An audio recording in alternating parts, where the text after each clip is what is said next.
Here at Mythic Mind, we believe in strength. Strength of mind, strength of spirit, and strength of body. And of course, all of these things are interrelated. And that's why I'm glad to partner with Strong Coffee Company and to offer you a 20% discount on their protein-enhanced coffee. Each serving is enriched with 15 grams of high-quality protein and 250 milligrams of adaptogens, including ashwagandha and theanine. This potent combination ensures sustained energy, improved alertness, and a calming effect without the jitters. And that's a difficult balance to achieve. A great tasting coffee that simultaneously gives you energy while at the same time calming you down. This unique combination of ingredients promotes better sleep and mental clarity, making it an ideal choice for people like us, people who need a little energy boost without losing clarity to a caffeine buzz, and who want to make sure that our body is ordered properly by our minds.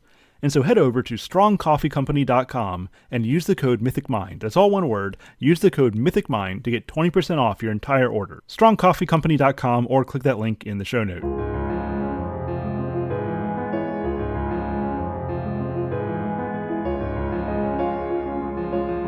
Hello and welcome to Mythic Mind, where we pursue wisdom on the paths between primary and secondary worlds. I'm Dr. Andrew Snyder, and I'm glad that you're here.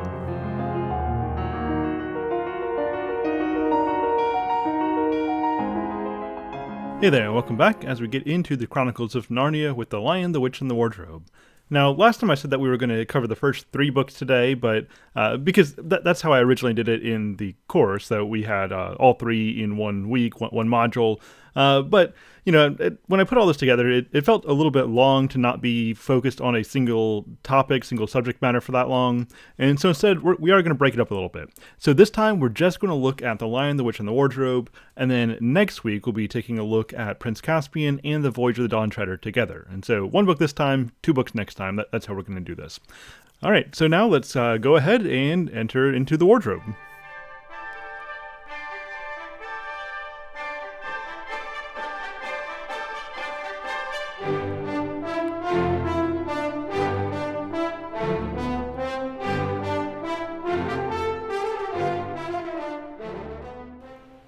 Hello and welcome to our study of the first book in the Chronicles of Narnia, The Lion, the Witch, and the Wardrobe.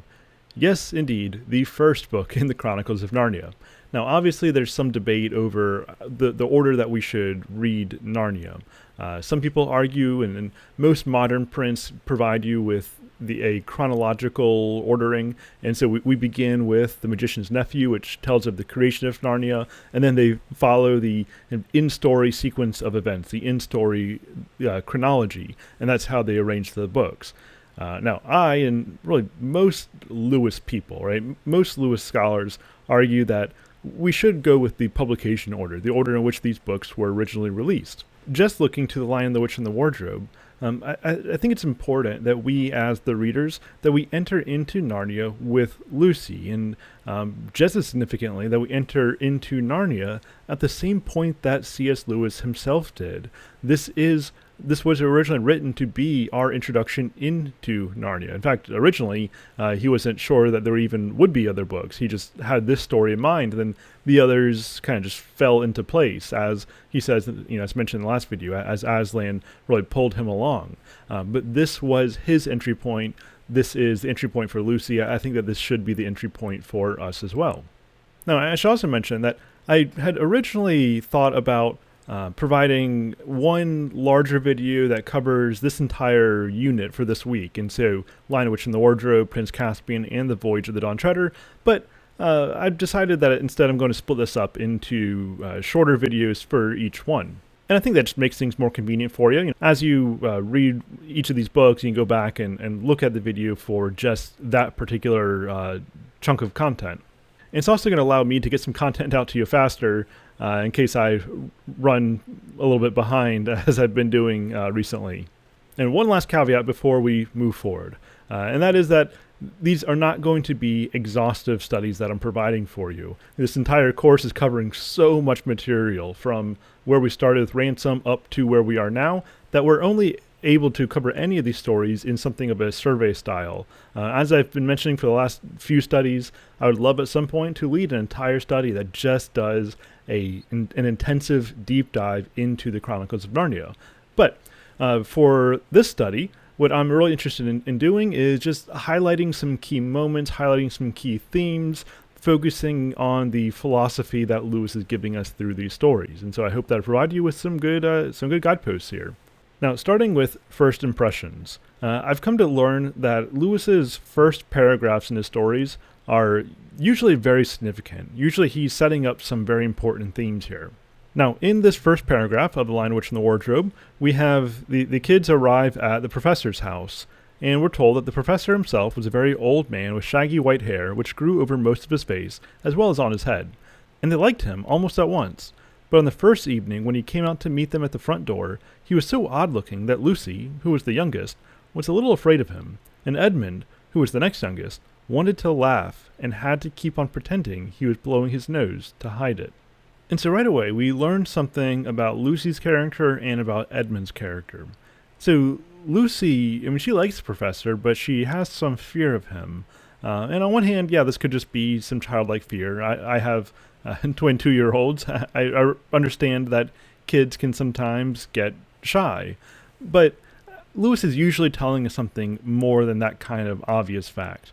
Or at least he's telling us that and something else. I think what he's telling us here is that Lucy is able to experience a degree of reverence for the strange, a degree of reverence for the wise, a degree of reverence for that which is beyond and likely above her current station.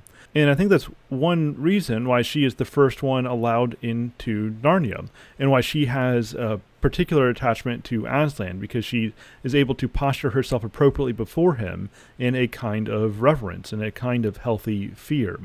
As opposed to Edmund, who sees the other, he sees that which is a little bit odd according to his framework, and he's given over to laughter. He's unable to enter into the solemn, which is an important word for Lewis that I'm going to come back to in a little bit. So Edmund can't take things seriously, largely because he takes himself too seriously. And so Edmund is the archetypal scoffer here, and obviously that's going to come back to bite him in a very real way in this story. Now, not long into the story, Lucy finds her way into Narnia through this strange wardrobe. And so the kids are playing a game together. Lucy goes to hide, and she hides herself in the wardrobe. And it says that, looking into the inside, she saw several coats hanging up, mostly long fur coats. There was nothing Lucy liked so much as the smell and feel of fur. And that statement right there, that she loves the feel of fur, might point to the fact that she's going to be very much at home in Narnia, this land inhabited by all kinds of furry creatures. But also, most importantly, it might speak to her connection, her, at this point, subconscious desire for Aslan. We're told later on that when Aslan invites her to feel his fur, that this is something that she had always wanted to do but was afraid to do until she was summoned to do so. And so she has this unconscious desire. She's pulled toward Aslan, despite the fact that at this point she has no idea as to who Aslan is. She immediately stepped into the wardrobe and got in among the coats and rubbed her face against them, leaving the door open, of course, because she knew that it is very foolish to shut oneself into any wardrobe. By the way, just as a quick side note, you may be wondering why Lewis repeats this multiple times, that it's so foolish to shut oneself inside any wardrobe, it's foolish to close the doors.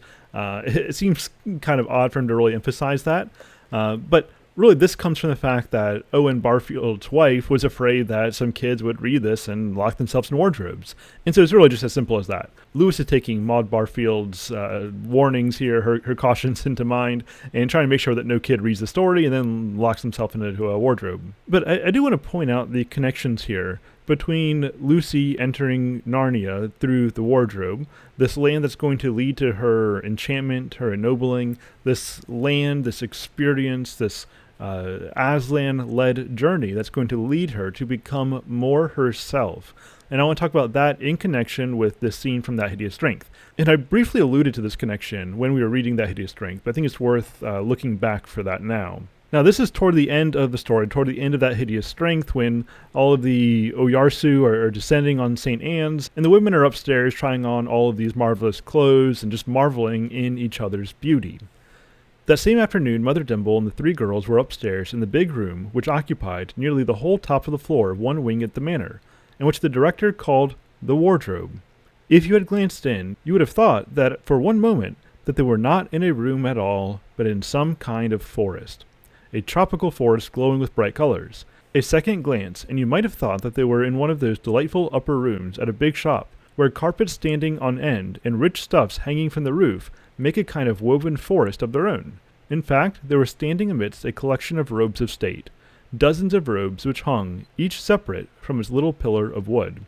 And so here they're in this great room that's called the wardrobe, and we're told that if you looked in, that at first it would look like they were in some kind of forest. And obviously Lucy is passing through a wardrobe into a forest. And so there is this thematic, this imaginative connection here in Lewis's mind between entering into a wardrobe and donning the more real you, which is an interesting contrast to Perelandra, where Tinadril was tempted by the unman with wearing clothes, and for her that was a movement away from herself. But because we have been stripped in the inappropriate way, in the sense that we have lost part of ourselves, well, we now actually need to don something, right? We need to put on our true self. We need to put on Christ, as Paul tells us. And in putting on Christ, we are also becoming more ourselves, we as we were meant to be. And I think that's what's happening here in the scene in That Hideous Strength, that the women are symbolically putting on themselves, their true selves, and that's why they are beaming with radiance and they're able to just rejoice in each other's beauty, because they are participating in the great dance as they don the attire that is appropriate for doing so. And I think that Lucy herself and the kids who follow in her wake, her brothers, at least by the end, and her sister, that they are entering into Narnia that they might put on their true selves. And I think it is really interesting how we see these echoing themes here playing out in these stories, that I think Lewis is telling us the same thing in different ways. Now, we do need to talk a little bit about this first character that Lucy meets, Mr. Tumnus, who is not quite as innocent as he may appear initially.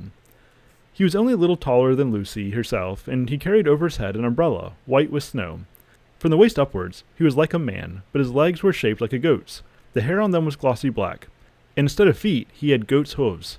He also had a tail, but Lucy did not notice this at first, because it was neatly caught up over the arm that held the umbrella, so as to keep it from trailing in the snow. He had a red woolen muffler round his neck, and his skin was rather reddish too. He had a strange but pleasant little face, and a short pointed beard and curly hair, and out of the hair there stuck 2 horns, one on each side of his forehead. One of his hands, as I have said, held the umbrella. In the other he carried several brown paper parcels. It looked just as if he had been doing his Christmas shopping. He was a faun. Now, if you know your mythology, you'll recognize that a faun is also known as a satyr. Now, these are not friendly creatures. In fact, they tend to be quite wicked creatures. And keep in mind that later on, Mr. Beaver is going to tell the kids that they need to be very careful when it comes to things that look human but aren't human. And that would very much include the satyr. And so on one hand, the bottom half of a faun, the bottom half of a satyr, is beastly. It is that of a goat, that of an animal. And animals don't live within the realm of morality. They live according to instinct. And it is very significant for these creatures that it is their bottom half that is goat-like, because they are driven by animalistic, very often sexual desire. And so the satyr is very much a sexually driven creature. Its bottom half is that of a goat, but it has the cunning mind of a human. And that's a very dangerous combination. To be driven by beastly instincts with access to reason at its disposal. And so these are very seductive creatures. And supposedly this is one of the problems that Tolkien had with Narnia. Now, I mean, he famously had a number of problems with Narnia, but a lot of it comes down to his view that Lewis was misusing mythology. Supposedly Tolkien said that if a young girl were to meet a satyr in the woods, well, he wouldn't have her over for a tea party. He likely would have something far more visceral and diabolical in mind, and I'll just leave it at that. And the thing is, even though Lewis is providing this account for children, and so he is going to soften a lot of that satyr imagery, is still very much present in the details that we are given. And even look at this picture, as the faun has his hand on Lucy, really guiding her. He's got an umbrella, and so there's this sense that he is bringing her under his protection, and then he brings her to his home, and we're given details like, in one corner there was a door, which Lucy thought must lead to Mr. Tumnus's bedroom, and on one wall was a shelf full of books. Lucy looked at these while he was setting out the tea things. They had titles like The Life and Letters of Silenus, or Nymphs and Their Ways, or Men, Monks, and Gamekeepers, A Study in Popular Legend, or Is Man a Myth? And so there are two main details that are given here regarding Mr. Tumnus's home. On one hand, we're told where his bedroom is. Nothing else is said about that, but it's enough to raise the question, why did Lewis mention that? Lewis is not flippant with his details. What he includes is intentional, and so he is setting a certain theme here, a certain mood here. And so he's intentional about pointing out where Mr. Tumnus's bedroom is. But because this is a children's story, he cuts it off right there. But especially for the attentive adult reader, it becomes pretty clear that actually what we do see here is a kind of seduction taking place. And in fact, we even see something of this dual nature of the faun in this description. And so on one hand, there's this mention of the bedroom, which might speak to his bestial nature. But then we also get some focus on his books, which speaks to his intellect, to his rational nature, that are these things that are brought together. But even his life of the mind, even his books, have titles like The Life and Letters of Silenus. Now, Silenus is associated with Dionysus, which is the god of revelry and wine, and there's a lot of sensual stuff all wrapped up within that. And then nymphs and their ways, and nymphs are these female spirits that tended to be very dangerous, but also very promiscuous. And so there are these very subtle indicators of the sexual that really just pervade this entire scene in a way that kids are likely not going to understand, but are certainly there for those of us who know their mythology. And this is why I would very much defend what Lewis is doing here against the charge that Tolkien at least supposedly made here. I think that Lewis is very much keeping the heart of the satyr intact here, but just adapting it for children. Because what we see here is that he is seducing her in a manner of speaking. He is giving her the illusion of comfort. He is bringing her in that he might devour her, not by doing something sexual himself, but he's going to devour her by handing her over to the Lady of Death. And is that not essentially how the Proverbs describe seduction? That it appears very inviting, but it opens a hole to Sheol. And I think that that's what Mr. Tumnus is doing here until he gets some conviction and repents.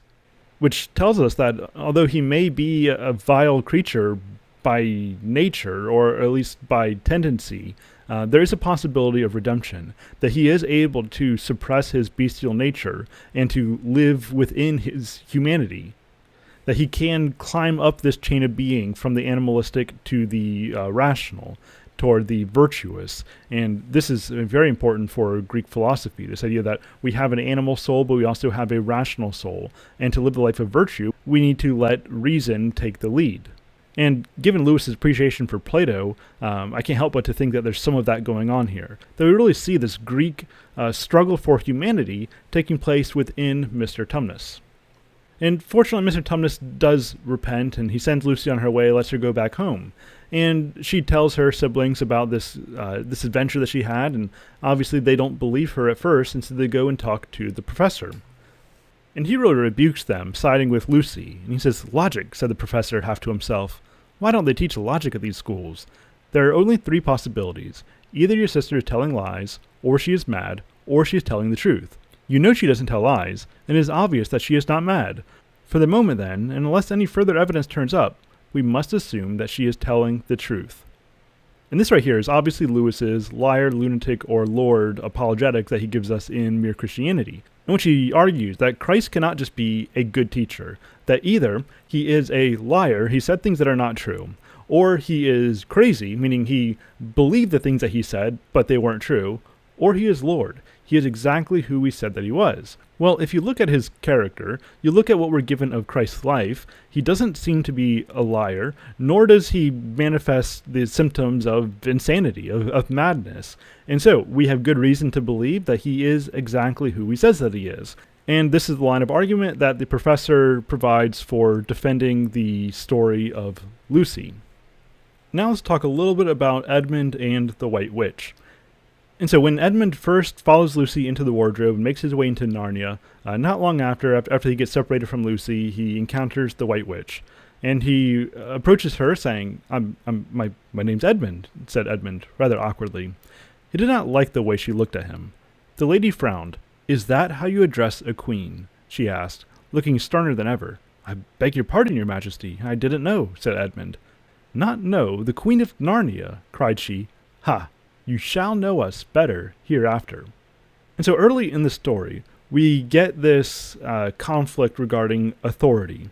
Obviously, we know as the reader, and the other kids will know soon enough, that Aslan is the true king of Narnia, but we have here an imposter. We have here a counterfeit monarch, a counterfeit sovereign, maybe even a counterfeit Jove.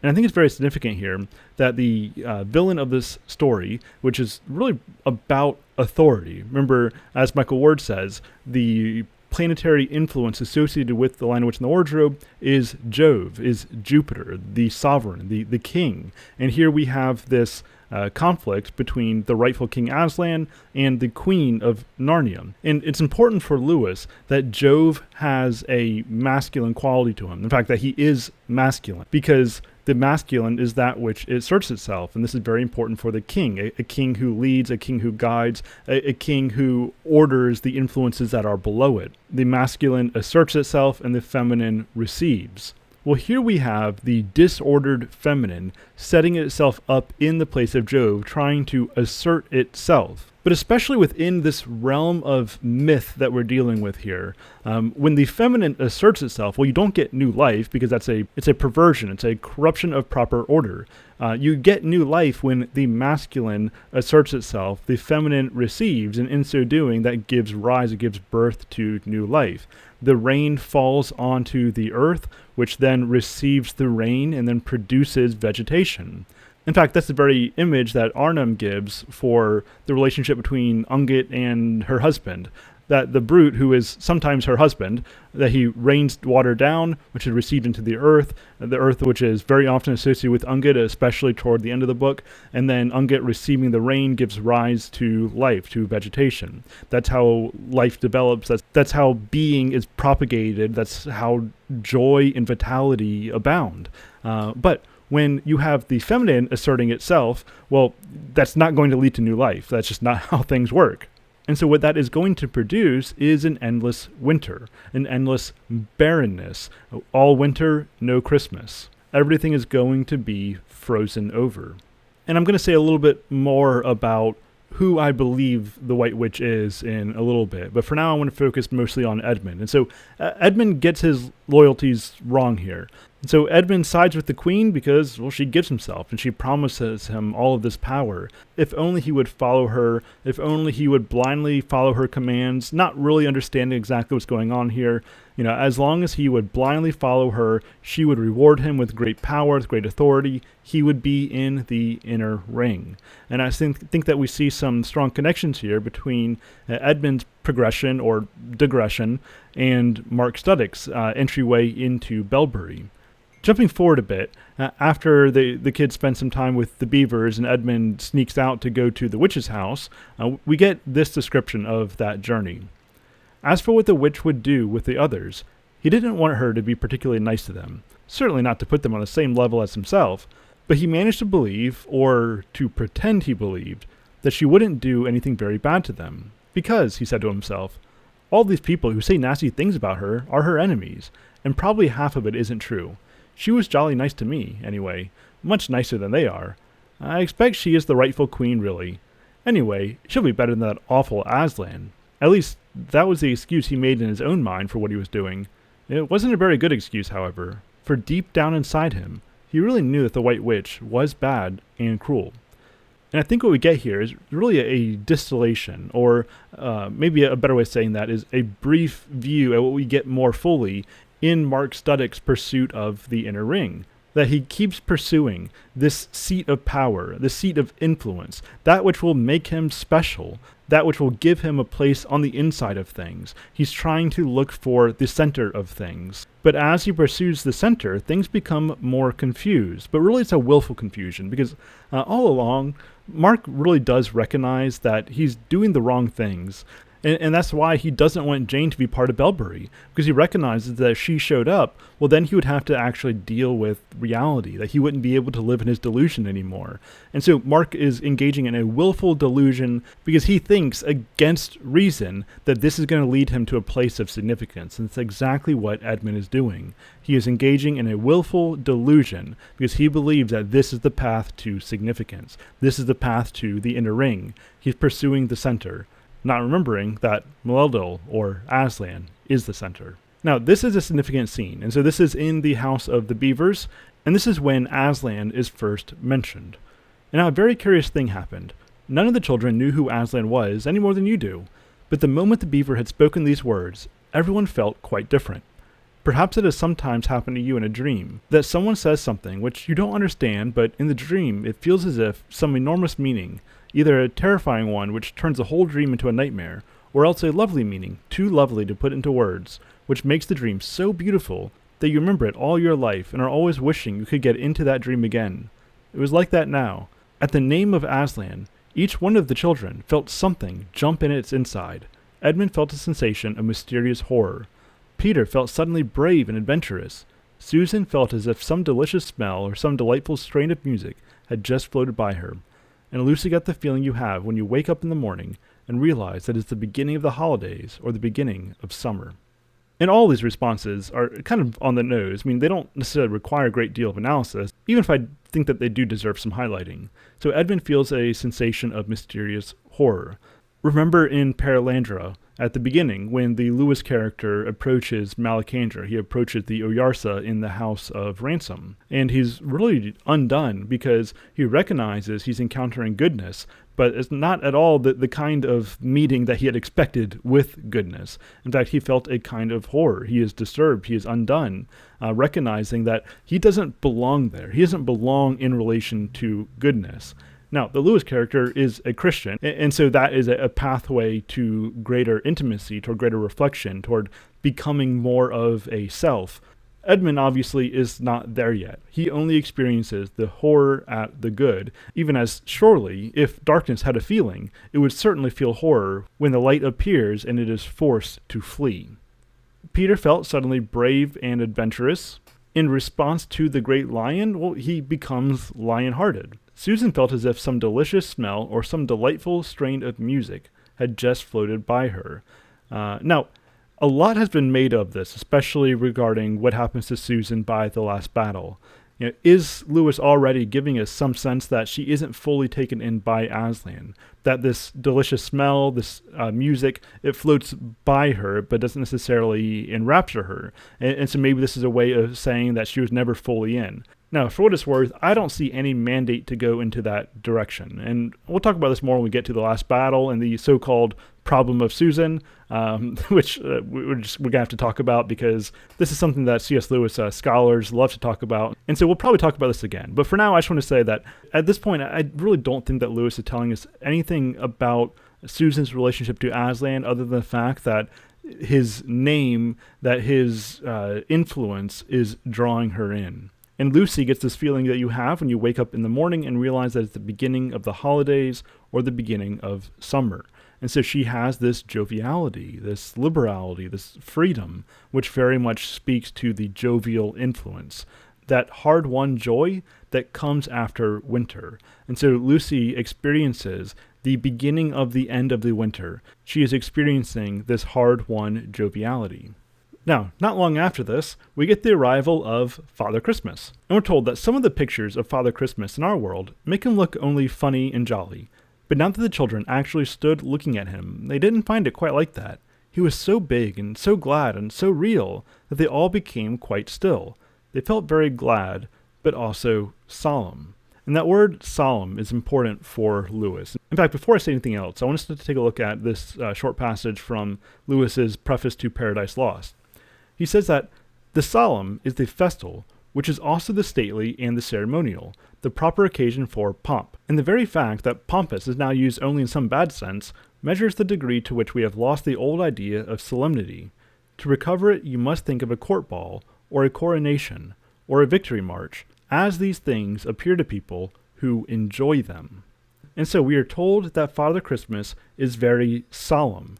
And that's because he has a stately role to play. He is a representative of the jovial Aslan. He is an administrator of sorts, the intermediary between Jove and the children, who is calling them into action and equipping them for action. He is the herald of Aslan's victory march, which is already going to start taking place in the very near future. As the snow begins to melt and the waters are going to release, and they're going to experience plant life and experience the senses of spring with the smells of the flowers. All this is coming in the wake of this intermediary, Father Christmas, who is preparing the way for all who are able to enjoy such things, enjoy in the spirit of Jove. And after he gives everyone their presents, then they feast. And this also is a continuation of this jovial theme. On one hand, there's pomp. There is ceremony here, but there's also great festivity, which, again, all this together speaks to the jovial influence. And then, as Father Christmas leaves after this great feast, then he cried out, "Merry Christmas! Long live the true king!" And so, again, there's this emphasis on authority, on the true king as opposed to the false queen. And eventually, the kids and the beavers finally make their way to Aslan. And we're told that Aslan stood in the center of a crowd of creatures who had grouped themselves around him in the shape of a half-moon. There were tree women there, and well women, dryads and naiads as they used to be called in our world, who had stringed instruments. It was they who had made the music. There were 4 great centaurs. The horse part of them was like huge English farm horses, and the man part was like stern but beautiful giants. There was also a unicorn, and a bull with the head of a man, and a pelican, and an eagle, and a great dog. And next to Aslan stood 2 leopards, of whom one carried his crown, and the others his standard. Now, there's a lot of imagery here taking place, but I think that the main point that Lewis is giving us is that Aslan is in control, and in his presence we see right order. And while we've already been warned against things that look kind of human, here we have things that look kind of human, right? We have centaurs, we have minotaurs, but these are creatures, these are hybrid creatures that have learned to maximize their humanity. They have learned to be rightly ordered in the presence of Aslan, even as Tumnus himself will get a second chance at life through the breath of Aslan. And so all of these creatures, all these people are in proper order surrounding their jovial king Aslan. Also, I think it's interesting this mention of a great dog with a capitalized D, which seems to indicate this is not just any dog, but that this is a very significant dog. And I don't know for sure, but I wonder, especially in light of a lot of this Greek imagery here, if the dog has some connection to Cerberus, the guardian of the underworld, which might speak to the fact that, especially in light of the things that are about to play out, that Aslan has authority even over death. And on that note, let's go ahead and talk a little bit about the deep magic. At this point, Aslan has sent out his people to liberate Edmund from the house of the queen, and now the queen shows up and she is talking with Aslan. And she says, "Have you forgotten the deep magic?" And Aslan says, "Let us say that I have forgotten it. Tell us of this deep magic." And by the way, I love this. Now, I do appreciate that line in the movie when Aslan says, "Do not cite the deep magic to me, witch.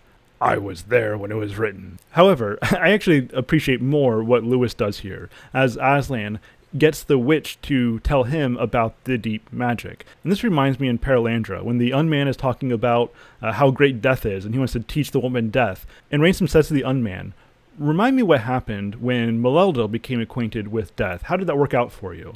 And I think something very similar is happening here, in which the hero is making the villain, or is inciting the villain, to give a great boast of that which is going to be their defeat. And I think that Lewis is showing us here how evil ultimately consumes itself in the end.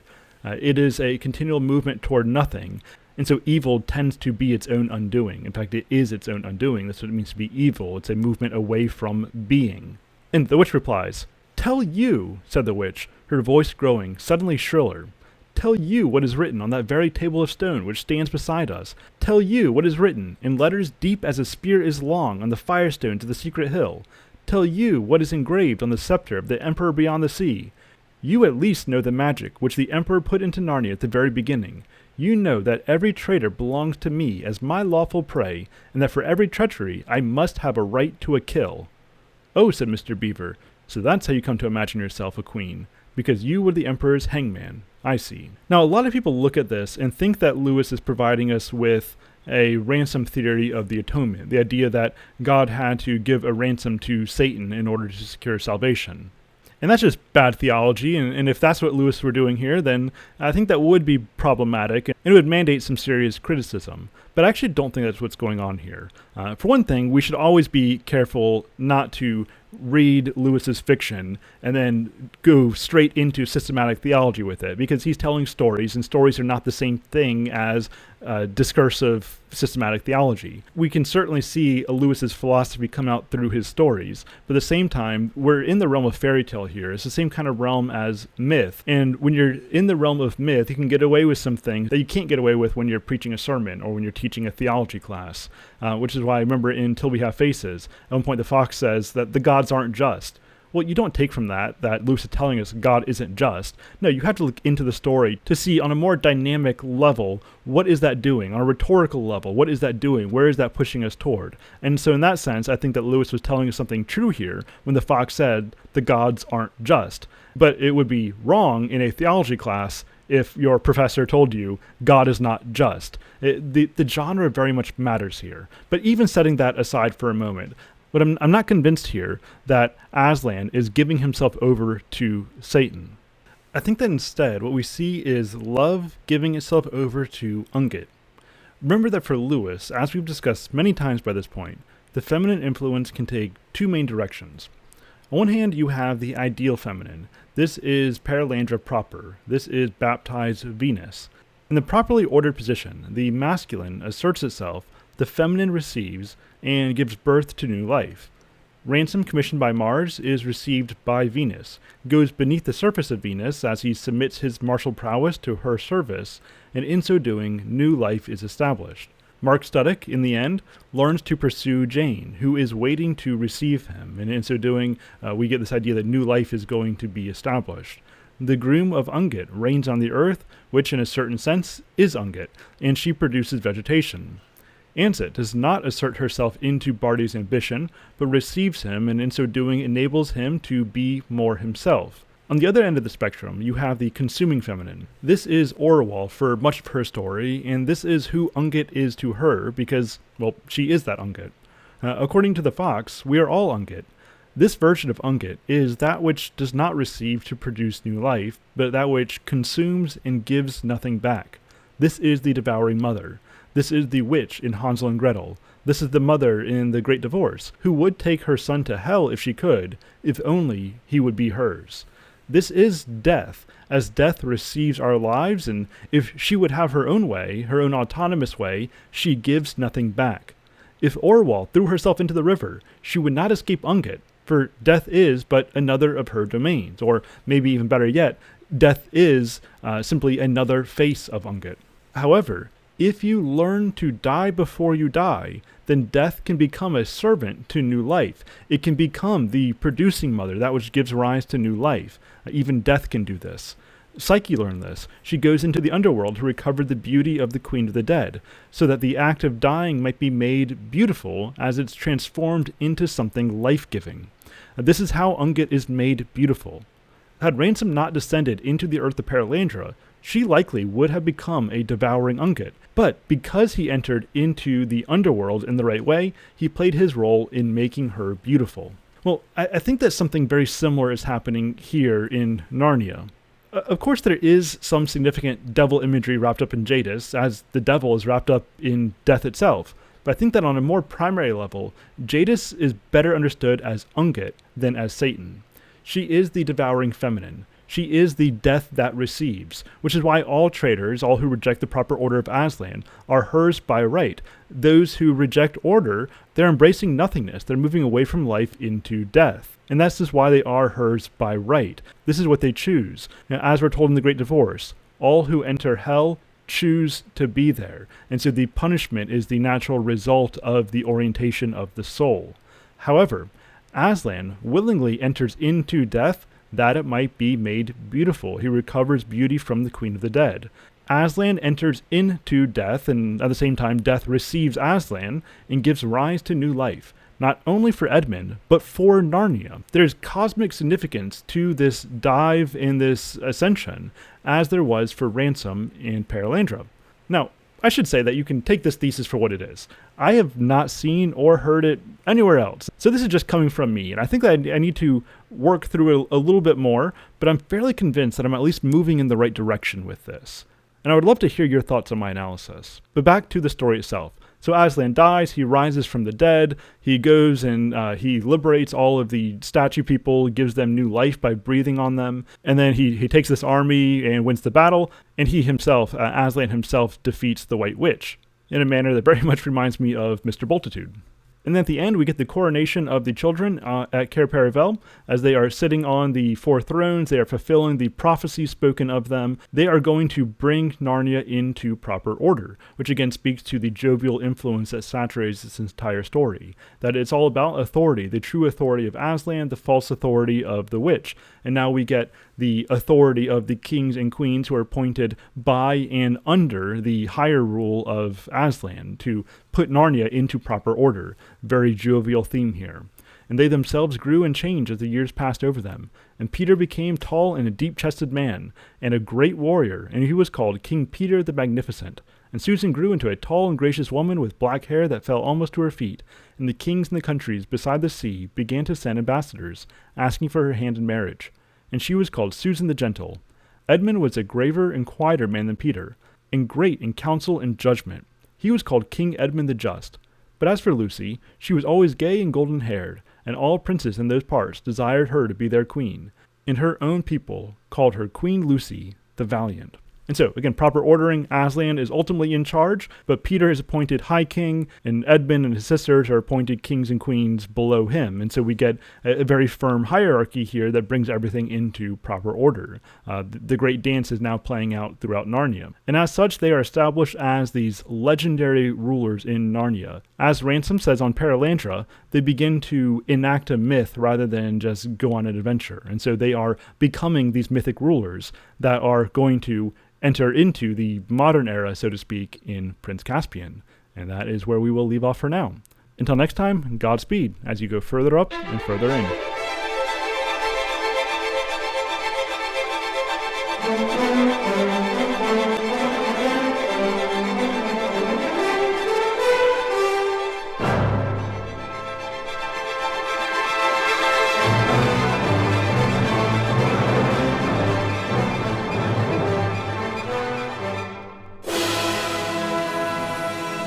Thank you for listening. I hope that you enjoyed that. If you did, then I welcome you to support me over at patreon.com/mythicmind.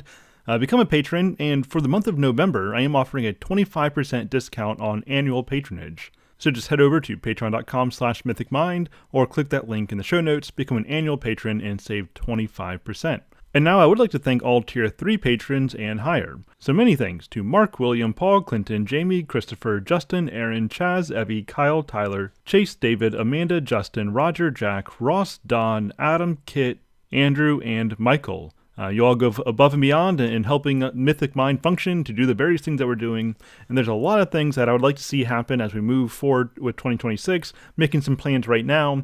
If you want to help us to really just go further up and further in, to get deeper in the quality of content, as well as more expansive in what we have to offer, then head over to patreon.com/mythicmind.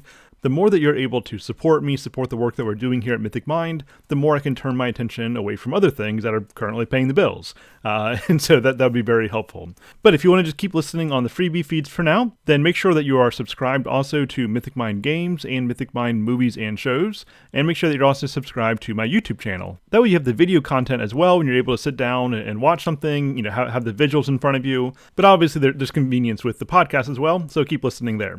If you're listening on the freebie feeds, then the next thing to come out from Mythic Mind will be over on Mythic Mind Movies and Shows, as we get close to wrapping up the Star Wars series with Solo.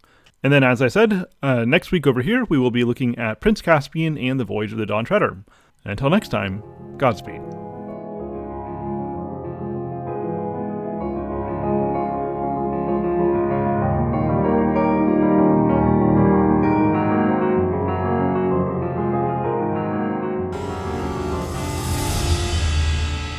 Hey listener, I hope that wherever you live, you've been able to enjoy this fall weather, something like this beautiful fall weather that we've had over on Eastern Virginia lately.